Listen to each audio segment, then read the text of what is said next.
O Senhor esteja convosco, Ele está no meio de nós.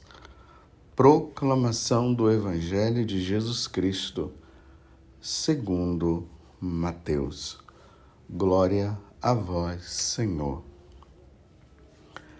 Naquele tempo, disse Jesus aos seus discípulos: Não julgueis e não sereis julgados, pois vós sereis julgados com o mesmo julgamento com que julgardes, e sereis medidos com a mesma medida com que medirdes. Por que observas o cisco no olho do teu irmão e não presta atenção à trave que está no teu próprio olho? Ou como podes dizer ao teu irmão: deixa-me tirar o cisco do teu olho, quando tu mesmo tens uma trave no teu? Hipócrita, tira primeiro a trave do teu próprio olho, e então enxergarás bem para tirar o cisco do olho do teu irmão. Palavra da salvação. Glória a vós, Senhor. Meus irmãos e minhas irmãs, depois de termos vivido todo o mistério dos sacramentos no domingo, ontem, a nossa vida ela continua, graças a Deus. E estamos aqui. Muitas pessoas compreendendo o valor da Santa Missa, continua durante a semana participando do Santo Sacrifício do Senhor, porque a missa já se tornou uma grande necessidade no coração dessas pessoas, na vida delas.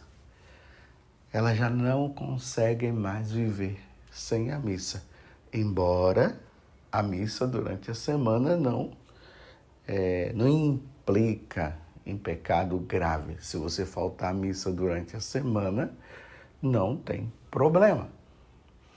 Agora, se faltar no domingo, aí você incorre em pecado grave, porque o domingo é o dia do Senhor. Mas Deus muito se alegra com aqueles que também se esforçam para participar da Santa Missa durante a semana. Caso você não possa, fique em paz durante a semana. Mas durante o domingo, aí é necessário que todos nós participemos. Se a vida nossa continua, Jesus, ele vai dando continuidade, porque ele é nosso Deus, ele vai nos ajudando neste grande processo de santificação. Estamos meditando os capítulos 5, 6 e 7 de São Mateus, aonde ali acontece o Sermão da Montanha, e Jesus vai nos dando aquelas setas, ele vai nos indicando, ele vai dizendo: você quer ser perfeito como o vosso Pai do céu é perfeito? Então caminhe por aqui, vai por aqui, olha, faça isso. Não desanima não. Comigo você vai conseguir, sozinho não, mas comigo sim. Lembremos lá no Evangelho de São João, no capítulo 15, ele diz: sem mim nada podeis fazer. Então ninguém consegue chegar ao grau de santidade sem o auxílio divino. Sozinho não se consegue. Tem pessoas que acham que vão ser santas só porque praticam a caridade. Bem, a caridade é um ato natural, a bondade é um ato natural do ser humano. Imagina, alguém está ali precisando de algo e nós passamos e não ajudamos, desprezamos, uma vez que nós podemos. Mas a salvação, ela vai nos dar por meio de Jesus Cristo. Sem Deus nós não podemos fazer nada. Isso é nosso Senhor que fala. Então, nesse processo nosso de santificação, Jesus hoje está falando, colocando nas nossas mãos este questionamento. Nós não devemos julgar o outro, nós não podemos ficar bisbilhotando a vida do outro, ou seja, olhando os erros do outro para ficar fazendo comentários em relação ao que o outro faz. Jesus chama-nos até de hipócrita. Olha, então faz o seguinte, tira primeiro, o cisco que está no seu olho, olha primeiro os seus defeitos para depois você olhar o defeito do outro. Nada de ficar julgando. Se observe primeiramente para ver. Aí fica olhando o outro e fica dizendo, condenando, falando isso e falando aquilo. É o que o Evangelho está dizendo. Só que aqui, meus irmãos, nós precisamos pensar mais um pouco, viu? Muitas pessoas se utilizam deste Evangelho para se omitir de ajudar o outro diante dos erros dos outros, dessas pessoas. Eu vou repetir de novo. Muitas pessoas têm pecado por omissão. Na hora que vê o outro, o erro do outro, aí diz, não vou falar nada não, porque eu estou julgando. E aí deixa o outro no erro, deixa o irmão cair no precipício porque ele está dizendo que ele está julgando e que ele não pode ficar olhando o erro dos outros. Olha, não tem como. O pecado de Adão e Eva, o pecado dos nossos pais, fez com que nós deixássemos de fazer o que é o certo para nós fazermos o errado. É isso que o pecado original causa em nós. O pecado original levou-nos à nossa fraqueza, levou-nos a sermos fracos. O pecado original causou em nós a imperfeição, porque lá no paraíso nós éramos perfeitos. Nós não errávamos quando nós estávamos no paraíso. Ele deixou a nossa inteligência limitada e deixou também a nossa natureza do mesmo jeito, enfraquecida. E por isso, nós temos a tendência a errar.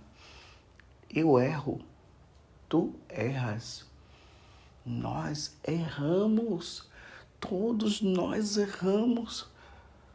O que Jesus está dizendo aqui para nós é para nós não chegarmos num grau de superioridade, de acharmos que nós somos os perfeitos, os santos, os melhores, os puros, ao ponto de nós podermos até julgar, de mostrar, de falar para o outro, você é o errado, você faz isso, você faz aquilo, e no entanto nós não olhamos para nós mesmos e nos vemos também que nós temos defeito, que nós temos falhas.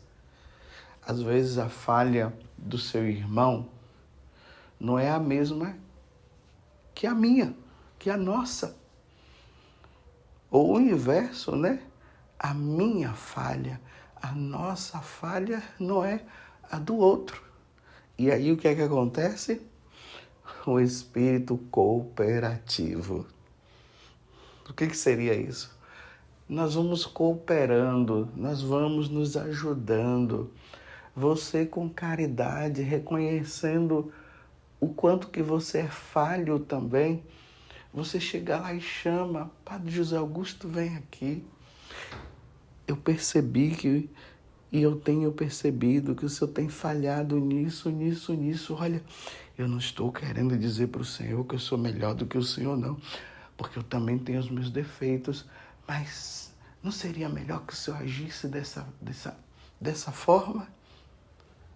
E aí o padre José Augusto também, em outro momento, em outra situação, olha para você e também vê os seus defeitos, e vê a sua falha e vai lá e te ajuda também. Esse é o espírito cooperativo, isso é caridade. Você está entendendo? Dentro das obras de misericórdia, existe as obras de misericórdia espiritual. E dentro das obras de misericórdia espirituais, existe o bom conselho. É isso que Jesus está nos dizendo, porque os fariseus, eles chegaram num grau de superioridade ao ponto de eles se acharem melhor do que os outros. Tanto que Jesus está falando para os discípulos, olha, um dia vocês vão me substituir, vocês estão aprendendo todas as coisas, mas tomem cuidado para vocês agora não sentarem na cadeira e ficarem julgando de forma injusta. Sentados na cadeira e vendo os defeitos dos outros e não olhando para os seus. Lembram-se que Jesus também disse, lá no capítulo 23 do Evangelho de São Mateus, colocam pesados fardos pesados nas costas dos outros e eles mesmos não conseguem carregar. Então não é que Jesus estava dizendo assim, olha, nós não vamos pedir para que o outro faça isso. Nós vamos pedir, mas podemos dizer também, posso te ajudar? Será que você consegue? Mas não coloca o fardo pesado e diz assim, quem manda aqui sou eu. E você vai ter que fazer porque eu sou sua autoridade. Então aí, tá vendo? Colocou peso bem pesado nas costas do outro e não quer carregar. E ele mesmo não consegue carregar. Então, todas as vezes que você vê uma pessoa, quer seja uma pessoa que faz parte da tua vida, como os seus filhos, o seu esposo ou a sua esposa, o seu avô ou a sua avó, o seu neto ou a sua neta, os bisnetos, os seus primos e tudo mais. E você com aquele ato de caridade, porque você não quer ver o seu irmão, o seu parente, o seu amigo, o seu vizinho, ou quem sabe até o seu inimigo. E você vê que ele está indo para o precipício e você não faz nada, isso se chama pecado de omissão. Você está se omitindo de ajudar o outro. E quando você se omite de ajudar o outro, você incorre em pecado gravíssimo também. E aí vai depender o grau de omissão. Você está me entendendo? O inferno está cheio de pessoas que pecaram por omissão, por respeito humano, às vezes por causa da boa amizade, porque é meu amigo, então eu não ajudo. Aí eu me escondo nessa palavra de Jesus, né? Quem sou eu para julgar? Quantas vezes você deve ter ouvido isso das pessoas, né? Quem sou eu para julgar? Sim, nós não estamos aqui para julgar.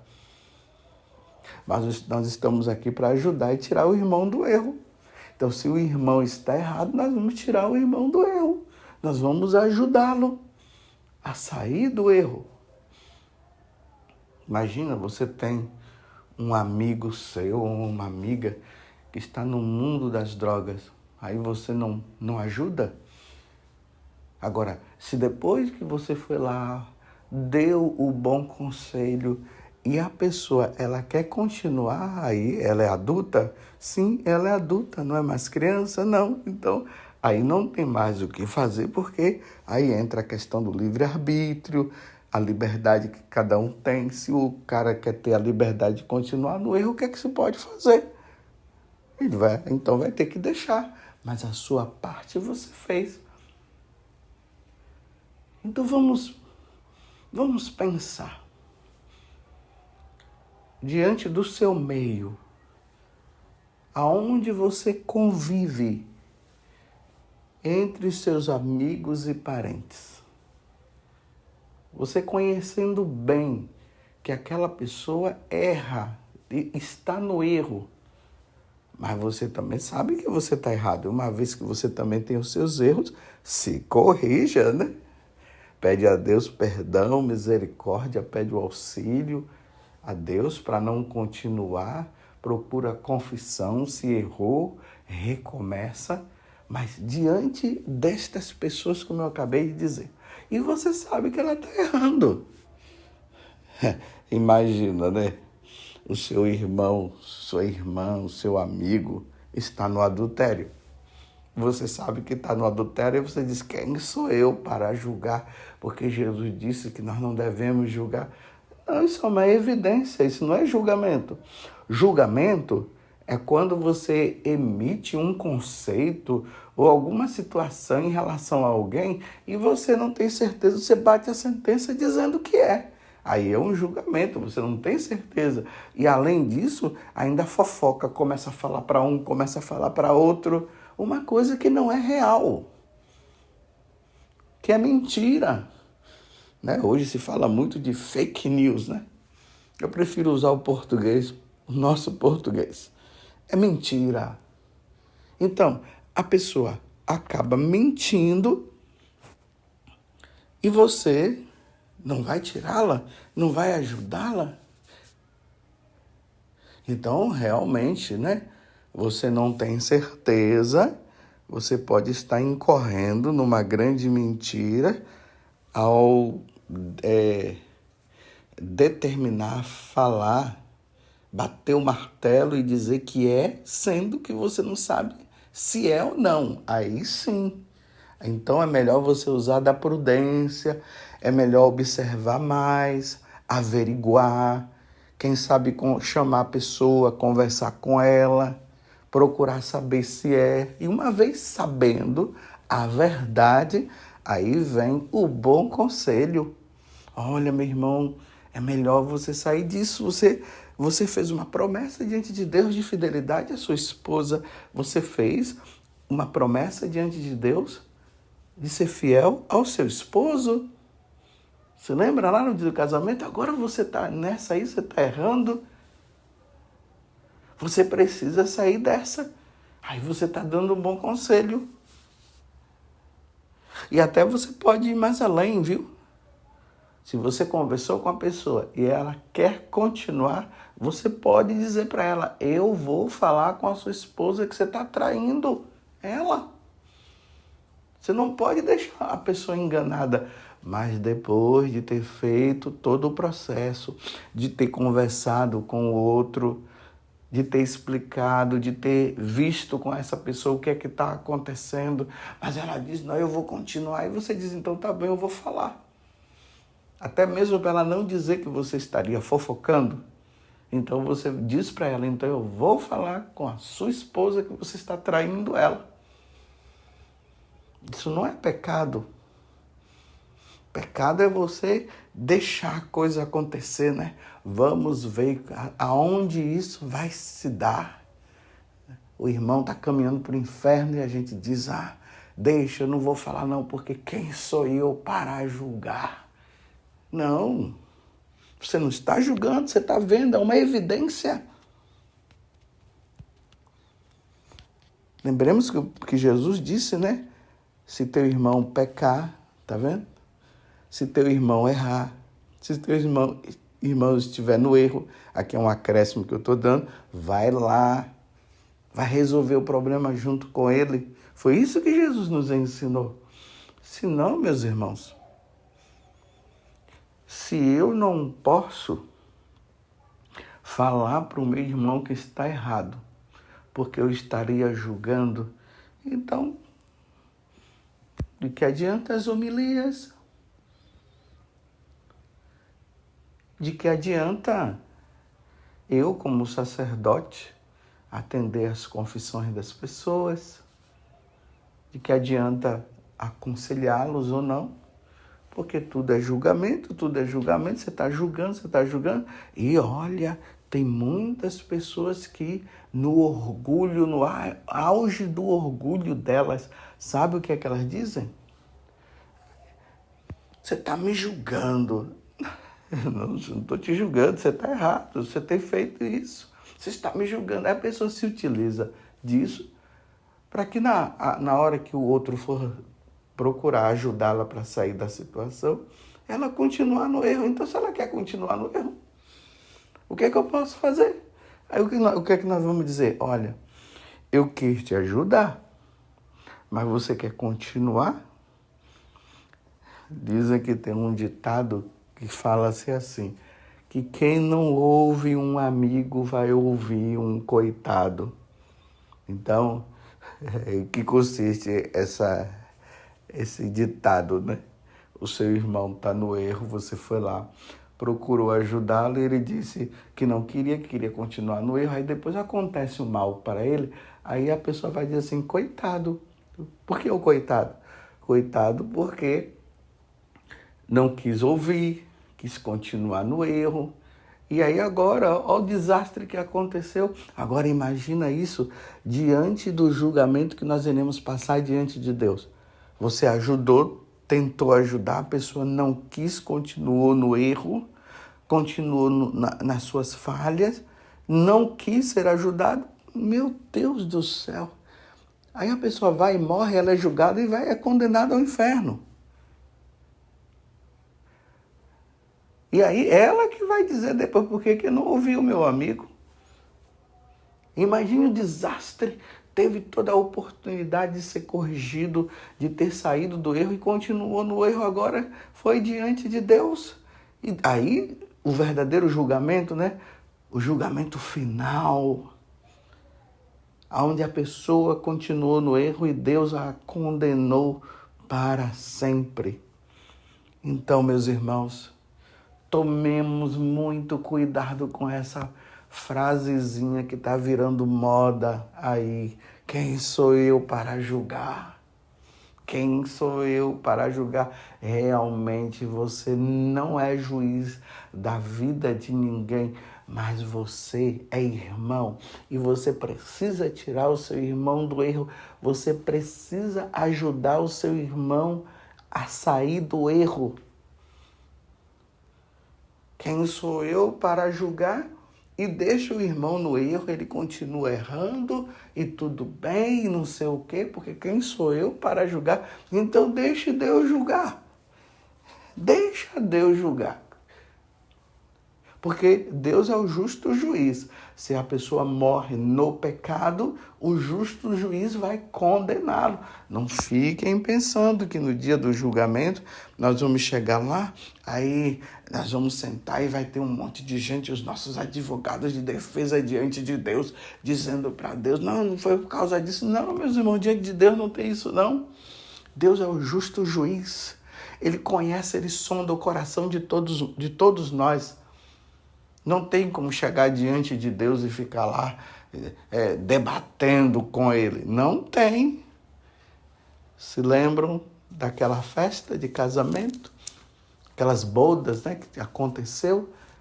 Que o Senhor, o dono da festa, chamou as pessoas, os convidados, e as pessoas não quiseram ir. Aí o dono da festa disse, então vão pelas ruas, chame os aleijados, os pobres e tudo. E aí começou a grande festa. E de repente Deus olhou que tinha um homem lá que não estava com a roupa da festa. Porque antigamente era assim, o homem dava a festa e ele dava a veste para a pessoa participar. Então estava aquele homem lá sem a veste. Aí o dono da festa olhou e disse assim, ei, meu amigo, por que você não está com a roupa da festa? E ali disse que o cara ficou calado, ele não tinha o que falar. E aí o que foi que o dono da festa fez? E aqui simboliza Deus, que é uma metáfora. Pegou aquele homem, prendeu e jogou nas trevas. E ali ele ficou para nunca mais sair, porque não estava com a roupa da festa, ou seja, não estava em estado de graça, estava no erro. E quantos que poderiam ter tirado e não tirou, porque quem sou eu para julgar? Vocês estão entendendo essa história? E quem sou eu para julgar? Eu não vou julgar? É isso mesmo. Eu não posso julgar ninguém, nem você pode julgar ninguém. Você não pode dar sentença. Quem dá sentença é Deus, mas você pode ajudar. E eu também. Nós podemos ajudar o outro a sair do erro, para que ele não receba a sentença do verdadeiro juiz, mas sabendo que nós também somos falhos. Então eu até peço para você, não se omita diante das minhas falhas. Se você quer que eu omita, se você quer que diante das suas falhas eu não te ajude, eu não vou te ajudar, porque em respeito à liberdade, porque você é adulto e você não quer ser corrigido, então tudo bem, eu não vou te corrigir não, mas da minha parte tem que ser o contrário. Eu quero que você me corrija. Eu quero que você, vendo alguma falha, alguma coisa, você venha e diga para mim: Padre José Augusto, eu vi isso, é real? Aí eu vou ter a humildade de dizer assim: sim, é real. Aí você vai dizer: então, olha, caminhe por aqui. Eu vou dizer: muito obrigado, meu irmão. Eu estava cego. Tá vendo a questão da cegueira? E você tirou a trave do meu olho. Muito obrigado por você ter tirado essa trave, esse cisco, sabe lá o quê? Muito obrigado. Agradecerei a Deus por esse ato de caridade que você fez. Tem que ter muita humildade para corrigir e ser corrigido. Agora imagina, na hora que a pessoa vem me corrigir, eu não quero ser corrigido. Aí não dá. Então você entendeu muito bem? Vamos parar com essa história aí dessas omissões? Imagine, aquela pessoa poderia ter sido salva e ela não foi porque você se omitiu. Porque quem sou eu para julgar? Realmente, meus irmãos, quem sou eu? E quem é você para me julgar? Mas você é o meu irmão, você é a minha irmã, e você pode me tirar do caminho do erro, como eu também posso te tirar do caminho do erro. Trabalho de equipe, ok? Vamos fazer esse trabalho de equipe? Vamos parar com essas omissões? Agora eu repito, se é adulto e quer continuar no erro, só resta para nós uma coisa: rezar e pedir a Deus que um dia ele seja tocado e saia do seu erro. Você compreendeu? Não se esconda diante das suas falhas, diante dos seus erros, diante dos seus pecados, dizendo para o outro: quem é você para me julgar? E você também, com respeito humano, não ajuda o outro porque você quer ficar ainda na política da boa vizinhança, na política do correto, do politicamente correto. Você não quer que o outro fique com raiva de você. Você quer se mostrar como o camarada, o bonzão, o bonitão, o queridão. E por causa disso, você está fazendo com que o seu irmão se perca. E um dia Deus vai dizer: coloquei o irmão na sua frente e você não quis ajudá-lo. Louvado seja nosso Senhor Jesus Cristo, para sempre seja louvado, e a nossa Mãe Maria Santíssima.